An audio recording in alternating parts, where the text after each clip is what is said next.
Narito na ang mga pinakamalalaking balita sa One North Central Luzon ngayong Lunes. 3 katao patay sa aksidente sa Tuba, Benguet. Dahil sa away sa basketball, lalaki pinagsasaksak, patay. Dahil sa init, halos 40 estudyante sa isang paaralan sa Pangasinan nakaranas ng heat exhaustion. At responsableng paggamit ng social media at kapangyarihan ng boto, tinalakay sa GMA Masterclass Eleksyon 2025, Dapat Totoo Series. Ito ang GMA Regional TV 1 North Central Luzon. Magandang hapon, ako si Chris Zuniga. Mga kapuso, patuloy ang pagtaas ng kaso ng dengue at umaabot na sa 6 ang bilang ng mga nasawi sa buong Region 1. Kaya naman activated na ang dengue fast lane sa mga ospital at centers sa rehiyon. Tutukan sa ulat ni Jasmine Gabriel Galban. Mas lalo pang pinaigting ang monitoring ng Center for Health Development o CHD sa natatalang kaso ng dengue sa Region 1. Sa loob lamang ng 2 buwan ngayong taon, umabot na sa kabuang 1,064 ang dengue cases sa rehiyon. Mas mataas ng 114% kumpara sa parehong panahon ng 2024 na nakapagtala lang ng 497. Mula January 1 hanggang February 22, 2025, pinakamataas ang naitala sa Pangasinan na umabot sa 529 cases. Idagdag pa rito ang dengue cases sa Dagupan City na umabot na sa 65. 220 cases sa La Union, 167 sa Ilocos Sur at 83 sa Ilocos Norte. Ang dengue naman po kasi all year round. Ito nga lang pong year na ito, medyo nagkaroon lang po tayo ng kaunting pagbabago ng panahon. Kung matatandaan niyo po, nung mga January at February, mga unang part po ng 2025, nagkaroon po tayo ng mga isolated na malalakas na pag-ulan. At ito po yung nagkaroon ng chance na mag-form ng mga breeding site ng mosquito, kaya po tumaas yung exposure. 6 na ang naitalang nasawi sa Region 1 dahil sa dengue ngayong taon. Bunsod nito, activated na ang dengue fast lane sa iba't ibang probinsya sa rehiyon. Recommend po natin sa lahat po ng mga ospital, government man po yan or private, na magtalaga po ng dengue fast lane kung saan yung mga kababayan po natin na meron pong sintomas ng dengue ay maaari pong pumunta at makikita po sila agad ng kanilang mga doktor. 2 anak ni Angel na edad 5 at 3, maingat siya sa kanyang mga anak para hindi tamaan ng sakit gaya ng dengue. Bukod sa pagpapahid ng mosquito repellent sa mga anak, tinitiyak din niyang malinis ang loob at labas ng kanilang bahay. Maglinis ng kapaligiran, gano'n. Iwasan yung may mga tubig na pagmumulan. Patuloy ang paalala ng Health Authority sa publiko na maging alerto sa banta ng dengue. Kasabay nito ang panawagang agad magtungo sa ospital sakaling makaranas ng anumang sintomas ng dengue. Giit ng CHD na kayang malunasan ng dengue kung ito ay maagapan. Kasama si Jing Dakanay, Jasmine Gabriel Galban, One North Central Luzon. Patay ang 3 katao habang sugatan ang 19 na iba pa matapos maaksidente madaling araw kahapon sa bahagi ng Marcos Highway sa Tuba, Benguet. Sa investigasyon ng pulisya galing Baguio City, pauwi na sana sa Pampanga ang van, lunan ang 22 katao, kabilang na ang driver, nang mawalan ng preno ang sasakyan habang binabagtas ang pakurbang daan. Pagliko ng sasakyan, sumalpok na ito sa konkretong pader. Nakalabas na sa ospital ang 14 na individual habang patuloy na inoobserbahan sa ospital ang 5 iba pa. Karamihan sa sakay ng van ay magkakamag-anak din ayon sa pulisya. Patuloy ang paalala ng pulisya sa mga motorista na maging maingat sa pagmamaneho lalo na kung hindi kabisado ang terrain sa Benguet. Tiyaking nasa kondisyon ang sasakyan at iwasan ang overloading. Yung area po kasi, prone accident area po yun. Parang incline siya na may pakurba na pababa. Doon bumangga po yung sasakyan. Dahil sa away sa basketball, 32 anyos na lalaki patay matapos sa pagsasaksakin sa San Carlos City, Pangasinan. Nakatutok, Jeric Pasilyao. Pinaglalamayan ngayon ang mga labi ng isang 32 taong gulang na lalaki matapos pagsasaksakin gamit ang umano'y katana sa barangay Talang, San Carlos City, Pangasinan. Sa imbestigasyon ng pulisya, naglaro ng basketball ang biktima at ang anak ng sospek. Subalit nang matapos ang laro, hindi raw nagbayad ng pusta ang anak ng sospek hanggang sa nauwi sa hamunan at humantong sa pananaksak ang insidente. After po ng hindi magkasundo at hindi po magbayad yung anak ng suspect is nagkagulo po sila, then doon na po sumingit yung ama ng bata para patayin po yung biktima po natin. Matapos ang insidente, agad tumakas ang sospek gamit ang isang motorsiklo patungo sa katabing barangay ng Bunglat. Nagtamo naman ng ilang saksak sa tiyan ng biktima. Nadala pa sa ospital ang biktima, subalit kalaunay idineklarang patay ng mga doktor. Kung sukura o kustisya malabat, so gabay mi, kapoy kinma. May pambayaran da malabat. Nato may ginawa dahil kalakang ko. Sa ngayon ay patuloy na pinaghahanap ng pulisya ang sospek na tumakas kasama ang kanyang pamilya. Hiling ng pamilya ng biktima na mapanagot ang sospek. Hindi kami papayag na hindi sila mananagot sa ginawa nila sa apo ko. Makulong sila ng habang buhay. Kasama si Daryl Peralta, Jeric Pasilyao, 1 North Central Luzon. Tulay na madalas bahain sa isang barangay sa Bangaldan, Pangasinan, sisimulan ng ayusin. Silipin sa report.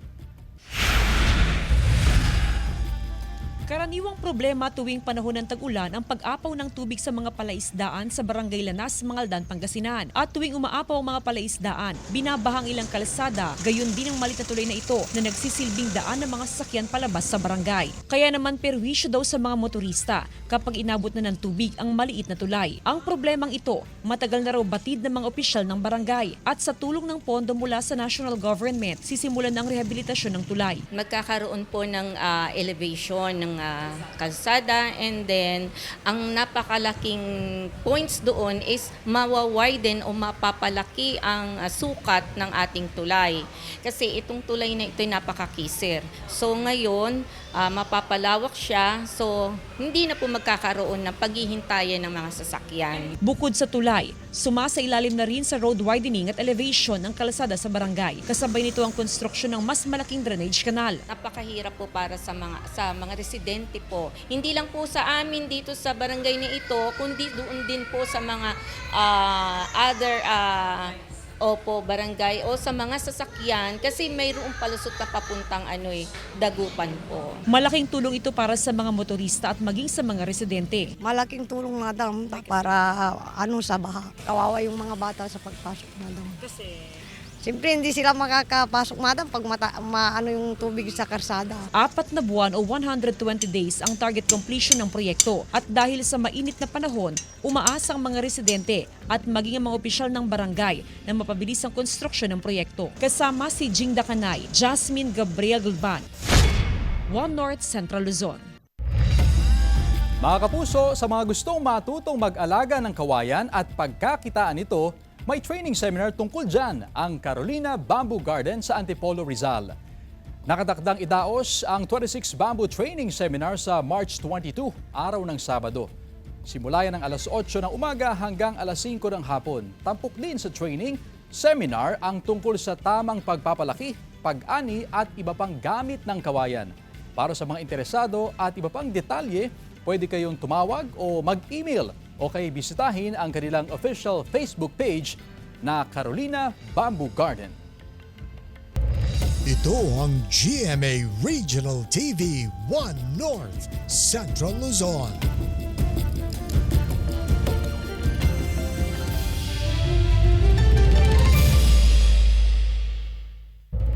Ito ang GMA Regional TV 1 North Central Luzon. Good news sa mga motorista, may rollback ulit sa presyo ng mga produktong petrolyo. Batay sa anunsyo ng Shell, Sea Oil at Clean Fuel, may bawas presyo sa gasolina na 1 peso and 70 centavos kada litro. May tapyas din sa diesel na 90 centavos. Nagbura rin ang presyo ng kerosene para sa Shell at Sea Oil ng 1 peso and 80 centavos ang bawas dyan kada litro. Halos 40 na estudyante sa isang paaralan sa Pangasinan dinala sa school clinic matapos makaranas ng heat exhaustion. May live report si Jasmine Gabriel Galban. Jasmine? Chris, patuloy na pinag-iingat ng Health Authority ang mga estudyante at mga guro sa iba't ibang mga paaralan dahil sa banta ng heat exhaustion. Lalo pa, tuloy-tuloy pa rin na nire-record ang mataas na heat index sa probinsya ng Pangasinan. Sunod-sunod na dinala sa school clinic ang 37 mga estudyante ng Daniel Maramba National High School matapos makaranas ng pagsusuka, pagkahilo, panghihina at nose bleeding noong nakaraang linggo. Ayon sa school nurse, sintomas ng heat exhaustion ang naranasan ng mga estudyante. We provided a safe place. We put them in a lying position. Nag-administer po kami ng oxygen. And then kinuha po yung mga vital signs nila. Bago pang insidente, tiniyak ng paaralan ang kanilang kahandaan sa inaasahang mas mataas na heat index hanggang sa mga susunod na araw. Merong portable drinking water ang bawat classroom. May maayos na ventilasyon, nakabukas sa mga bintana at may mga karagdagang electric fan. Hindi namin din inaasahan yun kasi in the morning, maganda pa yung lamig ng panahon, temperatura ng panahon. Pero suddenly, pagsapit ng 1 to 2, doon parang bumulusok yung heat index. Agad namang naglabas ng executive order ang lokal na pamahalaan ng Santa Barbara. Inatasan ng mga school head ng mga eskwelahan mula preschool hanggang high school na magkaroon ng face-to-face classes tuwing umaga habang gawing modular o blended learning pagsapit ng hapon. Sa ngayon, balik eskwela na at nasa mabuti ng kalagayan ng 37 estudyante sa paaralan. So from 10 a.m. to 3 p.m. ang pinakamataas po ang heat index at ito po yung pinapanawagan natin na dapat nasa loob lamang po tayo ng bahay, no? Chris, sa monitoring ng Pag-asa, naitala last week ang pinakamataas na heat index ngayong 2025 na nasa 45 degrees Celsius. Sa parehong araw, Chris, yun naman naitala yung insidente ng hinihinalang pagtama ng heat exhaustion sa mga estudyante sa isang paaralan sa Santa Barbara, Pangasinan. Ngayon, Chris, ay nag-average sa 40 hanggang 45 degrees Celsius ang heat index sa Dagupan City at karaniwang nai-record yan sa pagitan ng alas 12 ng tanghali hanggang alas 4 ng hapon. Chris? Maraming salamat, Jasmine Gabriel Galban. 2 pulis ang nasawi matapos mauwi sa engkwentro ang bypass operation kaugnay ng Comprehensive Firearms and Ammunition Regulation Act. Nangyari ang insidente sa barangay Tambubong, Bukawi, Bulacan noong March 8, 2025. Nakilala ang mga nasawing pulis na sina Police Staff Sergeant Dennis Kudyamat at Police Staff Sergeant Gian George de la Cruz, parehong intelligence operatives ng Bukawi Municipal Police Station. Ayon sa pulisya, pinaputukan sila habang tinutugis ang isang armadong sospek na nanlaban sa mga operatiba. Naaresto ang isa sa mga sospek sa isinagawang follow-up operation habang patuloy pa rin tinutugis ang kasabwat nito. Matapos makipagbarilan sa mga pulis, agawin ang kanilang service firearms at tumakas. Ngayong hapon, personal na binisita ni Police Regional Office 3 Director Police Brigadier General Jean Fajardo ang mga naiwang pamilya ng mga nasawing pulis. Ginawaran ang mga namatay na pulis ng medalya ng kadakilaan bilang pagkilala sa kanilang katapangan at sakripisyo sa serbisyo. Ang subject po nila dito ay isang lalaki na sinasabi po na engaged po sa pagbebenta po ng baril. Naging successful naman po, subalit yung kasamahan po niya ay nakatakas po.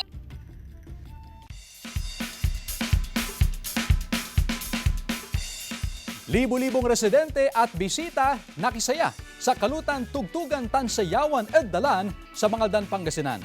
Tunghayan sa report. Sama ang lahat na nakisaya sa Kalutan, Tugtugan Tansayawan Eddalan para sa taunang selebrasyon ng Pindang Festival sa Mangaldan, Pangasinan. Si Lorna, na galing pa ng Singapore at first time dumalo sa pista, abay sinama ang buong pamilya para makisaya sa kapistahan. I'm having so much fun. First time namin na mag-attend. Tapos sabi nila mas maraming magaganap na Kaya sabi ko, okay, gusto namin umuwi. Animoy may fire drill dahil sa sunod-sunod na pagsindi sa mga 500 nakahilera na ihawan sa Rizal Street. Mga isda, iba't ibang frozen food, barbecue at ang bida sa pista na pindang o tapa ang sama-samang inihaw ng mga residente at bisita. Mas nabuhay pang selebrasyon sa tugtugang hatid ng iba't ibang mga banda. Nasa humigit kumulang 15,000 na katao ang dumagsa sa kalutan. Wala tayong inaitalang krimen. Although may mga reported na vehicular traffic incident tayo, pero so far, we are very peaceful in celebrating this Pindang Festival. Kasama si Henry Duminsil, Jasmine Gabriel Galbat, One North Central Luzon.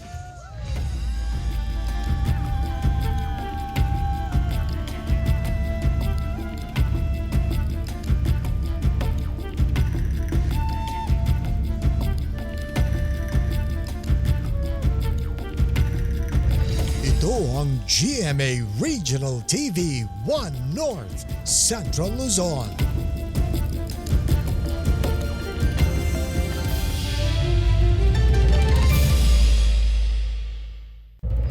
Ito ang GMA Regional TV 1 North Central Luzon. Mga kapuso, nakaranas ng pag-ulan ang ilang bahagi ng bansa. Gumuho ang mga bato sa Ambagyo, Nueva Vizcaya. Humambalang ang mga yan sa poblasyon Tiblac Road. May naputol ding puno. Patuloy naman ang clearing operation sa lugar.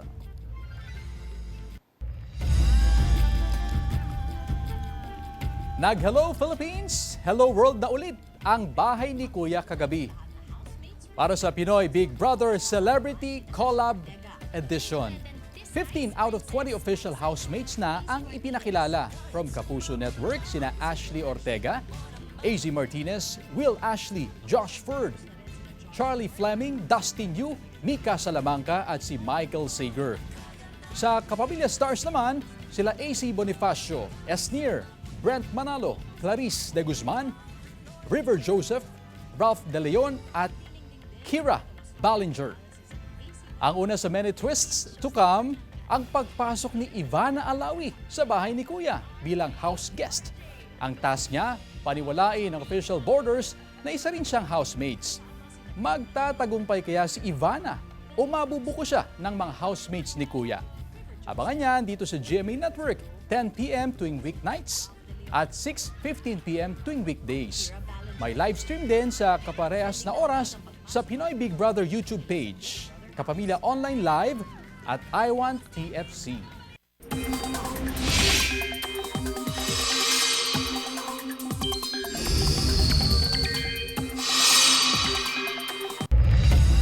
Mga kapuso, magpapatuloy ang mainit at maalinsangang panahon sa malaking bahagi ng bansa pero nananatili rin ang tsansa ng ulan. Walang bagyo o sama ng panahon na namamataan pero iiral pa rin ang shearline, amihan at easterlies ang dominant weather systems.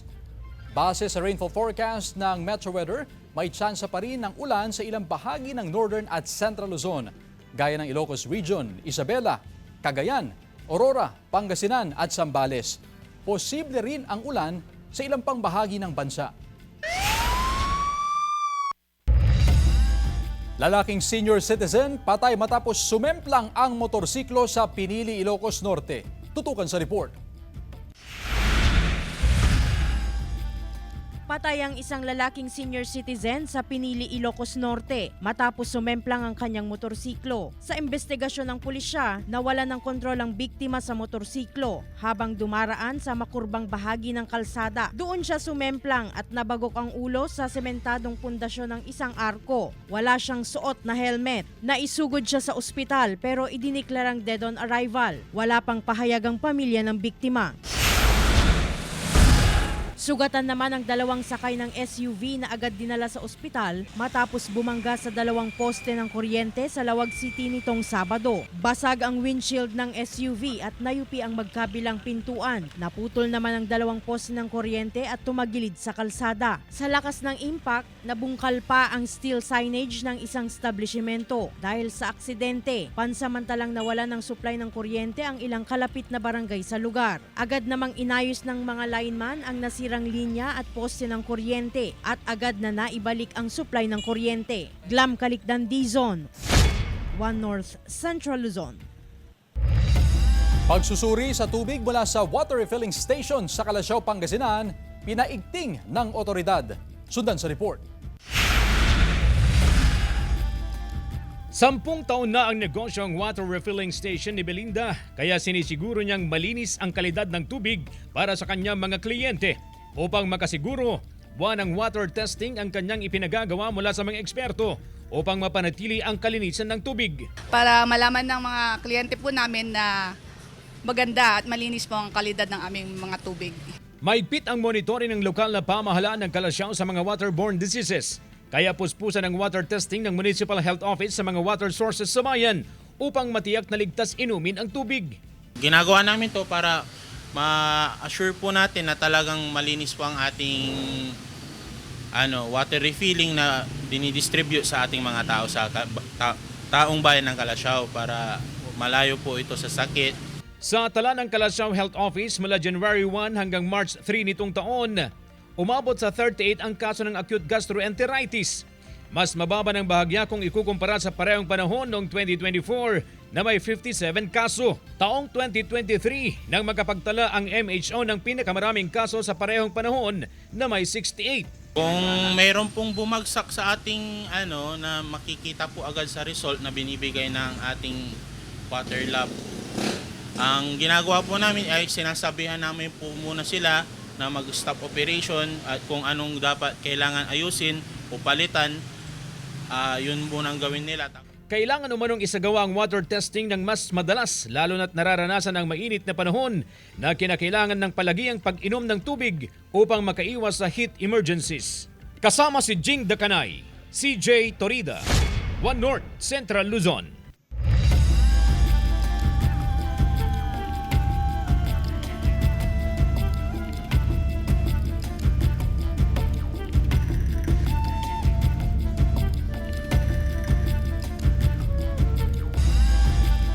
Responsableng paggamit ng social media at kapangyarihan ng boto. Tinalakay sa Dagupan City at Lipa City. Tutukan sa report. Maagang pinilahan ng mga estudyante ng Universidad de Dagupan at iba pang paaralan sa North at Central Luzon ang GMA Masterclass Election 2025 Series. Bigatin ang mga nagturo sa mga kabataan. Kabilang si GMA News Online Editor-at-Large at Documentaries Howie Severino at GMA Integrated News Reporter Joseph Morong. Idiniin dito na kaagapay ang media bilang tagabantay, taga-usisa, lalo ngayong eleksyon. Pero dahil nasa mga botante ang pagdedesisyon, dapat magamit nila ng tama ang impormasyong nakukuha. You have the freedom of speech, you have freedom of assembly, you have freedom to vote for whoever you want. You combine that with the power of technology, those are two different kinds of power. It gives you superpowers. We want you, kayo po, the younger generation, to join our campaign for an honest and truthful election. Pero kaakibat din ng ating pagboto ang pagpili ng tamang kandidato. Kailangan natin ng criteria. Kumbaga, because the kind of future we aspire is contingent on the kind of leaders we choose today. Kaya iminulat sa mga dumalo ang halaga ng digital media at kung paano maging responsable online. Ang misinformation, yun yung mag-share ka ng mga balita or ng impormasyon na akala mo tama pero sa totoo lang mali kasi hindi ka informed. Walang intensyon, walang masamang intensyon. Ang disinformation, medyo may mali siya. Bagay na mahalaga dahil online na kumukuha ng impormasyon ang marami. Ang newsroom natin is no longer defined by television screens, but by the dynamic digital ecosystem. Nagbigay inspirasyon din sa pagtitipon ng beauty queen na si Bea Gomez at ang sportscaster at analyst na si Martin Coach Hammer Antonio. Ating responsibilities ay hindi lamang limited sa ating personal na buhay. We also have a shared responsibility towards our community. The things that you would pick will determine not only your future but our future as a team. Nagapagtanong din sa mga panelist ang mga estudyante. Pina-realize po sa akin kung gaano po kaimportante yung role po ng mga kabataan sa pagpili po ng mabuting mga leaders ng ating country. It is our responsibility to ensure that our voices resonate with clarity, truth, and integrity. Nagtanghal din sa aktibidad si The Clash Season 4 Grand Champion Marian Osabel.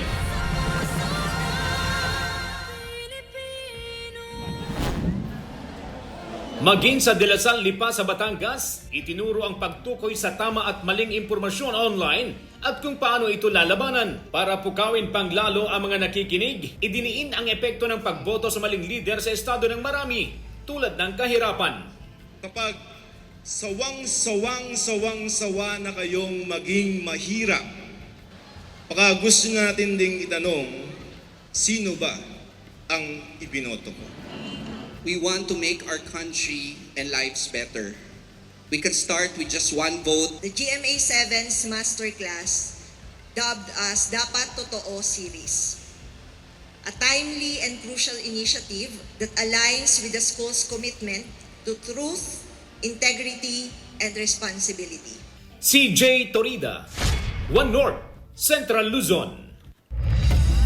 Samantala, mapapanood niyo po ang episode na ito at iba pang pinakahuling lokal na balita sa official website ng GMA Regional TV, www.gmaregionaltv.com. Pwede rin kayong bumisita sa aming official YouTube channel, GMA Regional TV, at i-click ang subscribe button para sa pinaka-maiinit na balita mula sa mga rehiyon. Nais din naming pasalamatan ang mga kapuso sa Hilaga at Gitnang Luzon, maging ang mga kapuso natin abroad.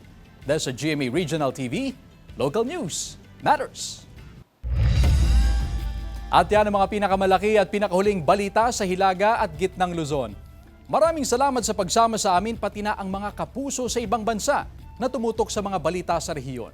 Ako po si Chris Zuniga. Kami ang GMA Regional TV, One North Central Luzon, buong puwersa para sa mas malaking misyon at mas malawak na paglilingkod sa bayan.